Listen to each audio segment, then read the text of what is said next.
Tech Vision event, Taste of Tech 2025. Welcome to Accenture Tower. I'm Amanda Kranz. I'm our office managing director for our Chicago office. We serve about 6,000 people across the Chicagoland area, and we're really excited to host you here tonight. We have an amazing program planned that we've planned with our wonderful co-sponsors. And we just want to thank the executives clubs for bringing these amazing people all together, the leaders of today and tomorrow.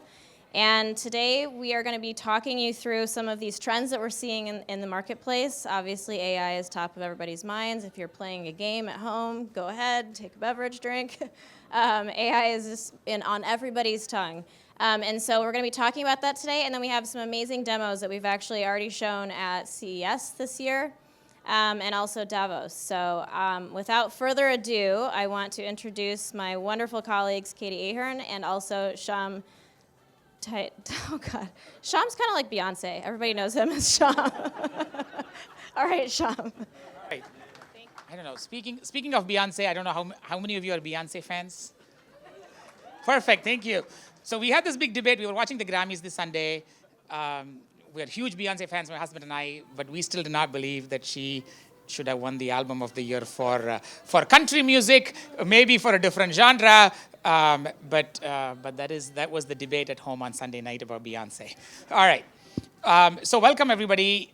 The intent today is we're not going to hold you here. I was telling somebody we'll hold you here stationary for about 15 minutes, and then you get to see a bunch of stuff and move around. This is the 25th year of what we do every year, which is launch of our tech vision.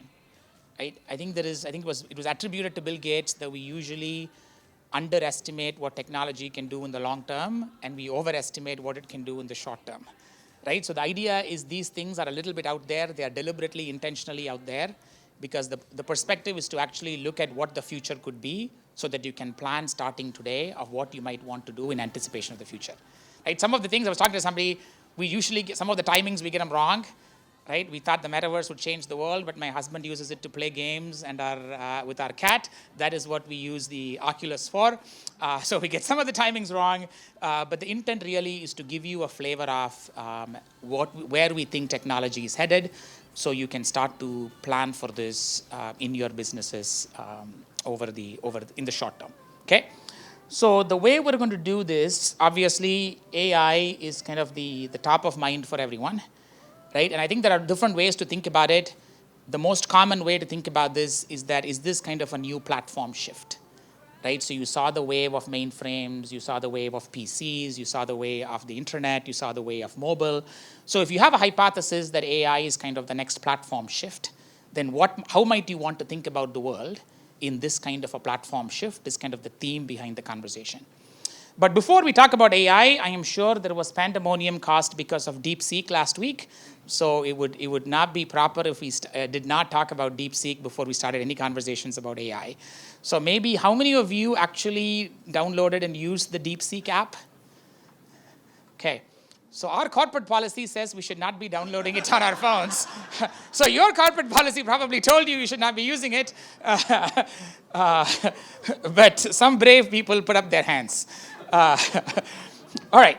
So the point I wanted to just talk a little bit about is how should you all think about DeepSeek?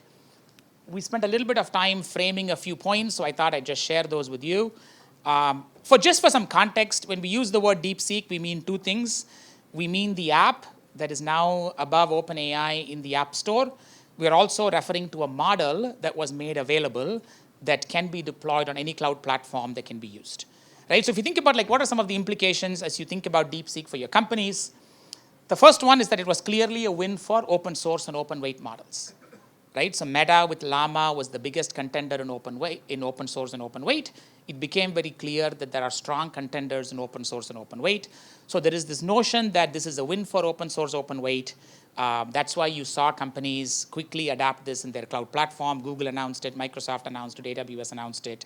And now, it just gives confidence that the open ecosystem in AI is actually thriving and there is good competition.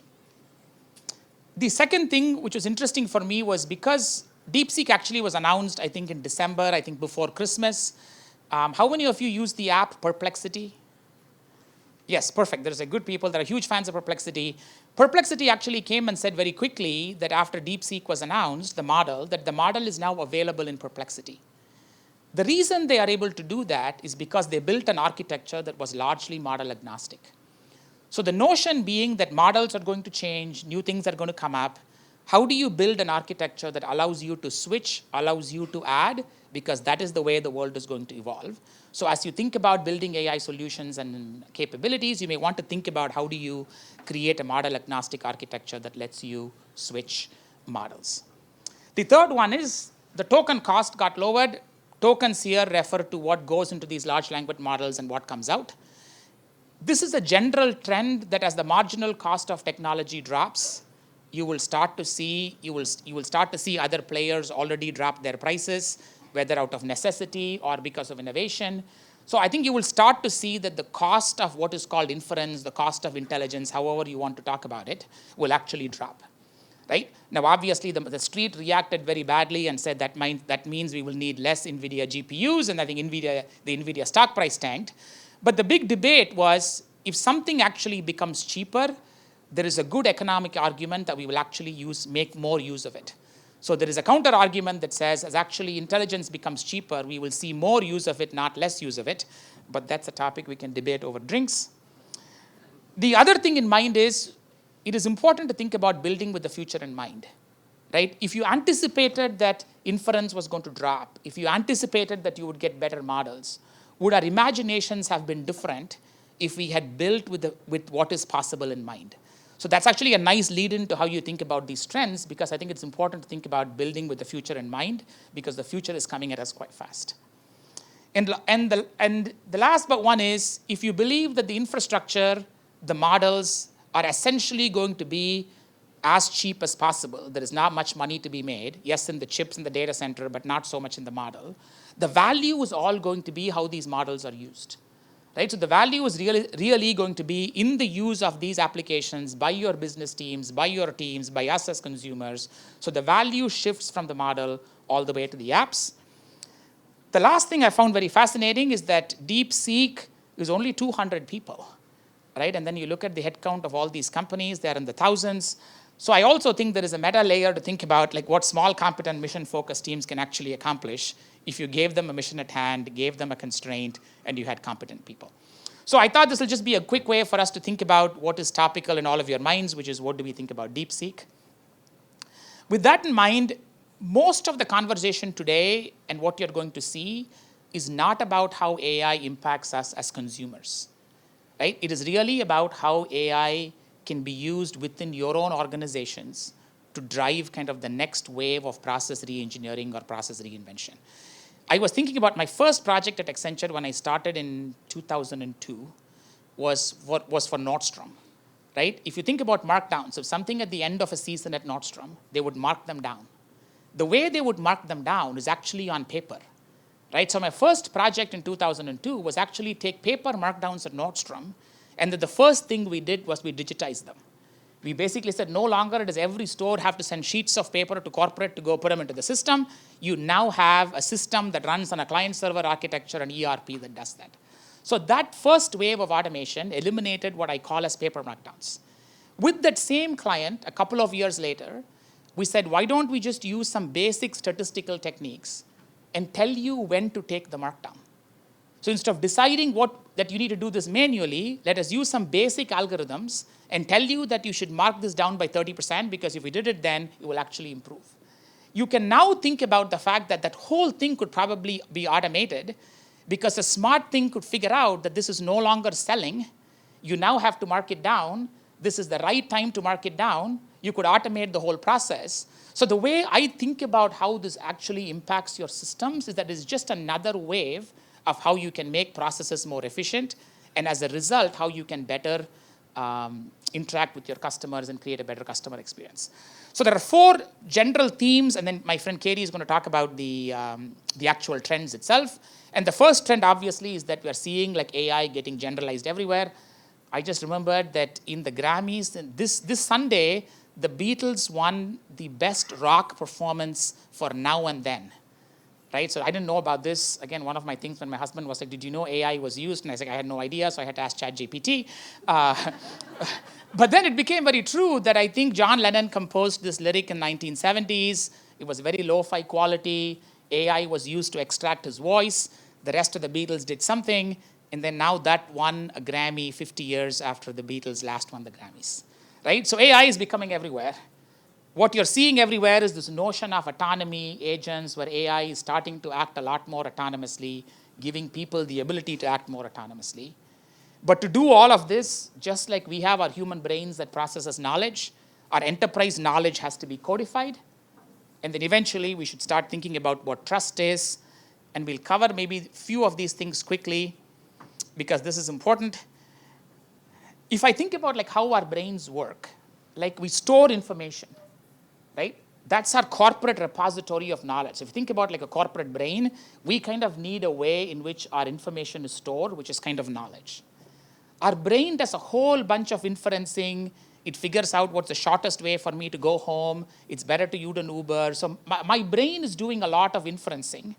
And that inferencing is what we call as models. Eventually, when I think about what I need to go do, my brain tells my leg to move. In some cases, it's autonomous. In some cases, it's willed. So we need some form of like an agent that actually tells me to do this. And part of me wants to jump up and down, but then there is a portion of me that says it's probably a bad idea to do that. And I have some controlling function within my own brain that tells me not to do that. We need a similar architecture as we think about our enterprises and how we think about AI within our enterprises, which is what we call as kind of the digital brain. And then I'll quickly talk a little bit about trust. I liked this concept that we came up with here. There is kind of two concepts of trust. There is the emotional trust and the cognitive trust. These are actual words. Cognitive trust is the idea that somebody is competent actually to do what you tell them to do, right? So if an AI model is going to buy something for you, you want to know the technology actually works. It will do this the right thing.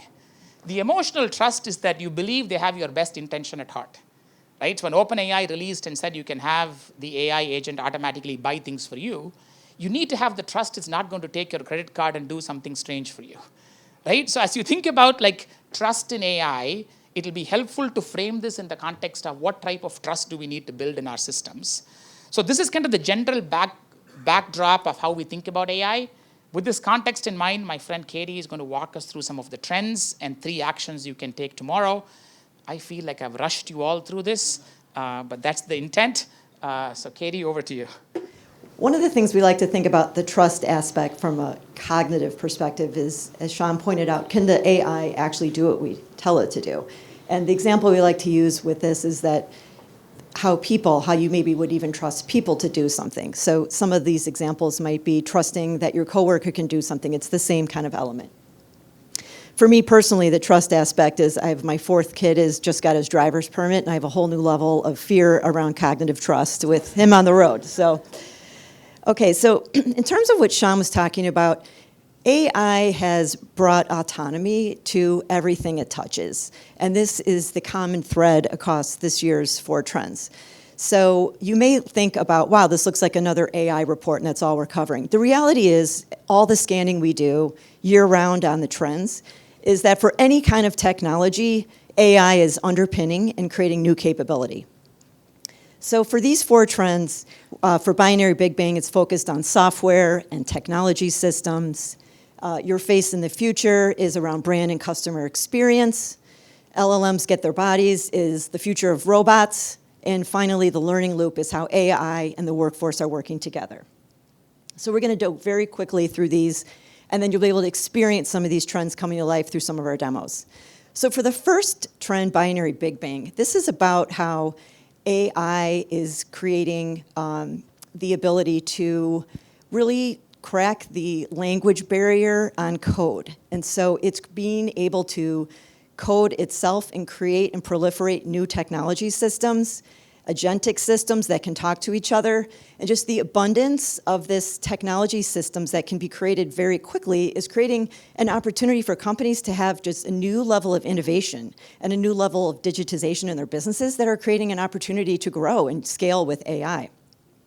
It's also creating an ability for us to think about democratizing the code. Not everyone needs to be a software engineer to think about new technology systems that might fuel innovation in their business.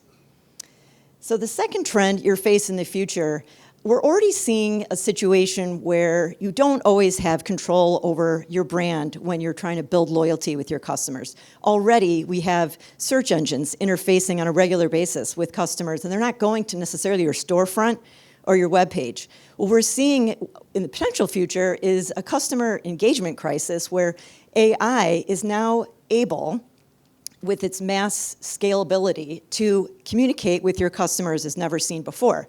So it's synthesizing information from all kinds of sources, not just your brand and your company, to interface. And AI today is not built in a way that it's built more as a functional way. It's not built and designed to create personalization. So this is a huge opportunity for companies to start thinking about personified AI in terms of how it can reach out to customers, but not in a creepy way, in a normal way. And then to also think about the personified business. So you have an opportunity to make sure you're infusing trust and security and using this AI responsibly in your own business, because that also helps you build trust with your customers, your ecosystem, and your employees. Okay, when LLMs get your bodies, we think today robots are designed and hard-coded for specific tasks.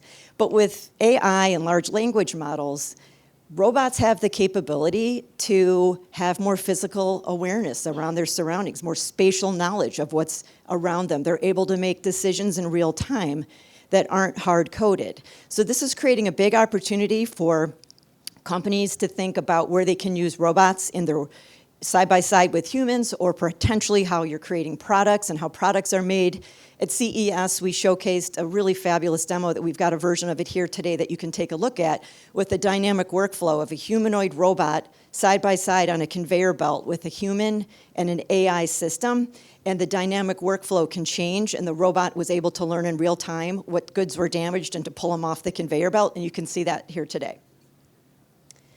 And the final trend, a new learning loop, is how AI technically is a learning technology. So anyone who's using ChatGPT knows that if you prompt it with the right questions, it's learning in real time and it's going to get better and better. So the more we start to use this technology, it actually learns better and collectively through how we engage with it. So what's interesting about that is it builds confidence, and we have that cognitive trust that AI can do the job. And then on the flip side, the virtuous cycle is that when we are confident that the AI is learning in real time and able to have new skills, is that it helps us get new skills. So maybe I'm not a creative person, and all of a sudden I can create artwork, or I can be a writer, or maybe I'm not a coder and I can do some work with software engineers. So it's creating new capabilities for people as well. So finally, there's 3 necessities with AI that are important for businesses to get right. We actually covered a little bit of this last year, and as Sham said, this is a little bit of the future, but a lot of companies are still looking to get some of the necessities correct. The first is preparing your digital core for an AI-driven reinvention. And it's still really important for companies to think about the data and the AI in their business, the security, and all the aspects in that digital core in order to be ready to scale. The second aspect is to develop a cognitive brain. As Sham mentioned, this is really kind of the central nervous system for how your AI is used in a business. And then finally is actively think about cultivating trust in your AI and in your system. So that is our trends for this year. We'll put this back up. This is the QR code for our report, and you can take a look at the full content we have available.